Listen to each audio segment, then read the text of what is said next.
Hi friends, welcome back to my channel. போன பார்ட்ல சிவபெருமானின் கண்ணை பார்வதி தேவி மூடியதால் இந்த உலகமே இருளாகி போனது. அதன் பிறகு என்ன நடக்கிறது என்று பார்ப்போம். உலகமே இருளானதால் பார்வதி தேவி சிவபெருமானின் கண்களில் இருந்து கையை எடுத்து விடுகின்றார்கள். சிவபெருமான் கண் திறந்து பார்க்கின்றார். உடனே அனைத்து இடமும் மீண்டும் வெளிச்சமாகிவிட்டது. இருந்தாலும் பார்வதி தேவி பதட்டமாகவே நிற்கின்றார்கள். சிவபெருமான் கோபமாக எழுந்து நிற்கின்றார். பார்த்தால் அந்த இருளிலிருந்து ஒரு குழந்தை உருவாகியுள்ளது. அந்த குழந்தையை பார்த்ததும் பார்வதி தேவி அருகே செல்கிறார்கள். அப்பொழுது சிவபெருமான் தடுக்கின்றார். ஒரு துணியை எடுத்து அந்த குழந்தையின் கண்களில் மூடிவிடுகின்றார். இருளில் பிறந்ததால் இந்த குழந்தை என்னுடைய குணங்களுக்கு எதிரானவன். இவன் பார்வை எவர் மீது பட்டாலும் அவர்கள் இருளில் மூழ்கி விடுவார்கள் என்று சிவபெருமான் சொல்கின்றார். அதை கேட்ட பார்வதி தேவி, எதுவாக இருந்தாலும் இந்த குழந்தையை நாம் தான் வளர்க்க வேண்டும் என்று சொல்கின்றார்கள்.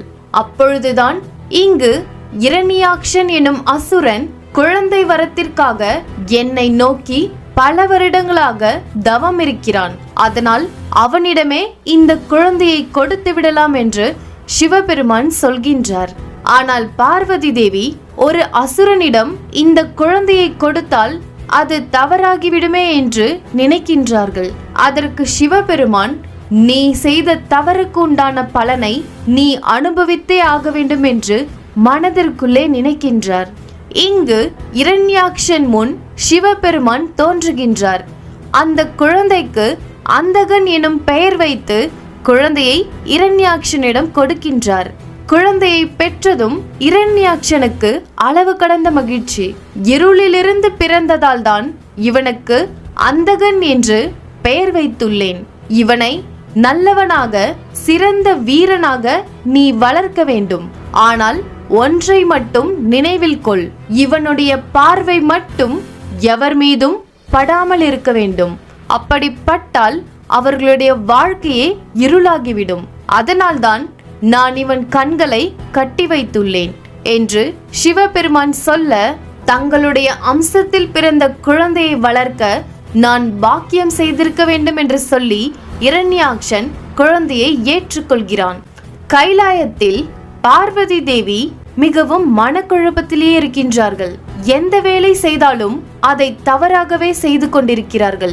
அப்பொழுதுதான் சிவபெருமான் கோபமாக உள்ளே வருகின்றார். பார்வதி தேவி சிவபெருமானிடம் சென்று, இன்று நான் தவறுக்கு மேல் தவறாக செய்து கொண்டிருக்கிறேன். என் மனம் ஏதோ சிந்தித்து கொண்டே இருக்கிறது. நான் நானாகவே இல்லை. இதற்கு நான் என்ன செய்ய வேண்டும் என்று பார்வதி தேவி கேட்கின்றார்கள். அதற்கு சிவபெருமான், நீ பரிகாரம் செய்ய வேண்டும் என்று அன்னையிடம் சொல்கின்றார். என்ன பரிகாரம் என்று பார்வதி தேவி கேட்கின்றார்கள். நீ கைலாயத்திலிருந்து வெளியேற வேண்டும் என்று சிவபெருமான் சொல்ல பார்வதி தேவி மனமுடைந்து போகின்றார்கள். இல்லை, என்னால் அது இயலாது. தங்கள் கண்களை அறியாமல் மூடியதால் அதற்கு இவ்வளவு பெரிய தண்டனையா? தங்களையும் என் மகன்களையும் விட்டு என்னால் எங்கும் செல்ல முடியாது என்று அழுது கொண்டே சொல்கின்றார்கள். அதற்கு சிவபெருமான், உன்னுடைய இந்த சிறிய தவறால் தான் அந்தகன் பிறந்துள்ளான். தவறுக்கான தண்டனையை நீ அனுபவித்தே ஆக வேண்டும். இந்த உலகத்திற்கு வரக்கூடிய அழிவை தடுக்க நீ கைலாயத்தை விட்டு பூலோகத்திற்கு சென்றே ஆக வேண்டும் என்று சிவபெருமான் சொல்ல, பார்வதி தேவியும் வேறு வழி இல்லாமல் மனதை கல்லாக்கி கொண்டு சிவபெருமானின் காலில் வணங்கிவிட்டு, உங்களுக்கு என்னை விட உங்கள் கடமைதான் முக்கியமாகிவிட்டது என்று நினைத்து கொண்டே கோபமாய் கைலாயத்திலிருந்து அன்னை பார்வதி தேவி வெளியே செல்கின்றார்கள். ஆனால் சிவபெருமான் கண்ணீர் விட்டு மனமுடைந்து போய் நிற்கின்றார். இங்கு விநாயகர் கைலாயத்திற்கு வந்து கொண்டிருக்கிறார். அதற்குள் அன்னை பார்வதி தேவி கைலாயத்தை விட்டு வெளியேறிவிட்டார்கள். உள்ளே சிவபெருமான் பார்வதி தேவி வரைந்த ஓவியத்தை அப்பொழுதுதான் பார்க்கின்றார், விநாயகர் கைலாயத்திற்கு வந்துவிட்டார். உள்ளே வந்ததும் பார்வதி தேவியை பார்க்க ஓடி வருகின்றார். தாய் எங்கே என்று அனைத்து இடங்களிலும் பார்க்கின்றார். ஆனால் எங்கு தேடியும் பார்வதி தேவியை காணவில்லை. நேராக சிவபெருமானிடம் வந்து தாய் எங்கே இருக்கிறார்கள் என்று கேட்கின்றார். சிவபெருமான் விநாயகரிடம் எப்படி சொல்வது என்று தயக்கமாக நிற்கின்றார். விநாயகர் கேட்டுக்கொண்டே இருக்க, உன் தாய் பரிகாரம் செய்வதற்காக கைலாயத்தை விட்டு பூலோகத்திற்கு சென்று விட்டார்கள் என்று சிவபெருமான் நடந்த அனைத்தையும் விநாயகரிடம் கூறுகின்றார். அதை கேட்ட விநாயகர், அவர்கள் அறியாமல் செய்த தவறுக்கு இவ்வளவு பெரிய தண்டனையா? நீங்கள் தாயை அனுப்பியிருக்கவே கூடாது என்று சொல்லி விநாயகருக்கும் சிவபெருமானுக்கும் பெரும் வாக்குவாதமே நடக்கின்றது. பிறகு விநாயகர் புரிந்து கொண்டு, சரி தந்தையே, பரிகாரம் செய்வதற்காகத்தானே தாயை கைலாயத்தை விட்டு பூலோகத்திற்கு அனுப்பியுள்ளீர்கள். அந்த பரிகாரம் முடியும் வரை நாமும் தாயுடனே பூலோகத்திலேயே இருக்கலாமே என்று விநாயகர் சொல்ல, சிவபெருமானும், ஆம், நல்ல யோசனை. உன் தாய்தான் கைலாயத்திற்கு வர இயலாது. ஆனால் நாம் அவளுடன் செல்லலாம். ஆனால் உன் தாய் என் மீது கோபமாக இருக்கிறாள். நான் அவளுடன் தங்குவதற்கு அவள் அனுமதிப்பாளா என்று சிவபெருமான் கேட்க, விநாயகர், தந்தையே, நீங்கள் அங்கு தங்குவதற்கு தாயிடம் நான் அனுமதி வாங்குகிறேன்.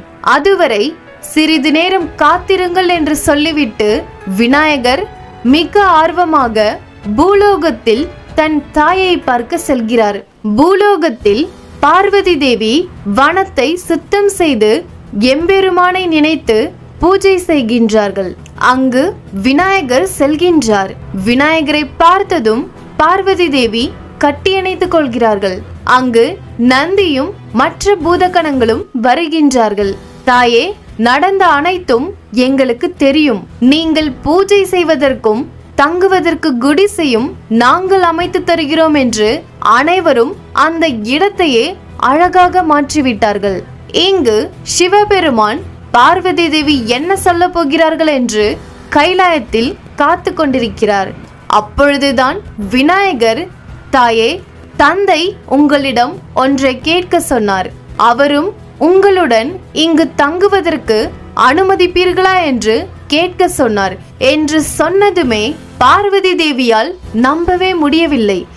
என்ன, உன் தந்தை கைலாயத்தையும் அவர் கடமையும் விட்டுவிட்டு இங்கு வருகின்றாரா?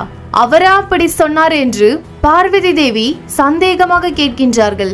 விநாயகர், ஆம் தாயே, அவர் தங்களுக்காக அந்த கைலாயத்தையே விட்டுவிட்டு உங்களுடன் இங்கு வரப்போகிறார் என்று விநாயகர் சொல்ல, அதற்கு பார்வதி தேவி, இல்லை, அவரால் அவர் கடமையை விட்டுவிட்டு எனக்காக இங்கு வரவே இயலாது, எனக்கு நம்பிக்கையே இல்லை என்று அன்னை சொல்ல, விநாயகர் ஒரு தாமரை மலரை பார்வதி தேவியிடம் கொடுத்து, இந்த மலர் வாடுவதற்குள் தந்தையை நான் இங்கு அழைத்து வருவேன், இது சத்தியம் என்று விநாயகர் சொல்ல, பார்வதி தேவி, நான் உன் தந்தையின் வருகைக்காக காத்து கொண்டிருக்கிறேன், நீ அவரை அழைத்து வா என்று அன்னை சொல்ல, விநாயகரும் பூதகணங்களும் கைலாயத்திற்கு சென்று பார்வதி தேவி அனுமதி அளித்து விட்டார்கள் என்று சிவபெருமானிடம் சொல்கின்றார்கள்.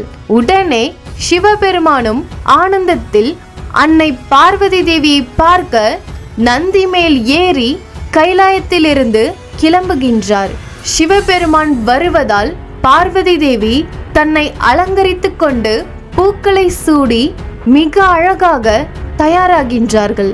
அன்னையையும் தந்தையையும் பார்க்க வைக்க வேண்டும் என்று விநாயகர் மிக ஆர்வமாக சிவபெருமானை அழைத்து கொண்டு பூலோகத்திற்கு வருகின்றார். சிவபெருமானும் அன்னை பார்வதி தேவியும் சந்திப்பார்களா அல்லது எத்தனை வருடங்கள் கழித்து சந்திப்பார்கள் என்று நாம அடுத்த பகுதியில் தெரிந்து கொள்வோம். நன்றி.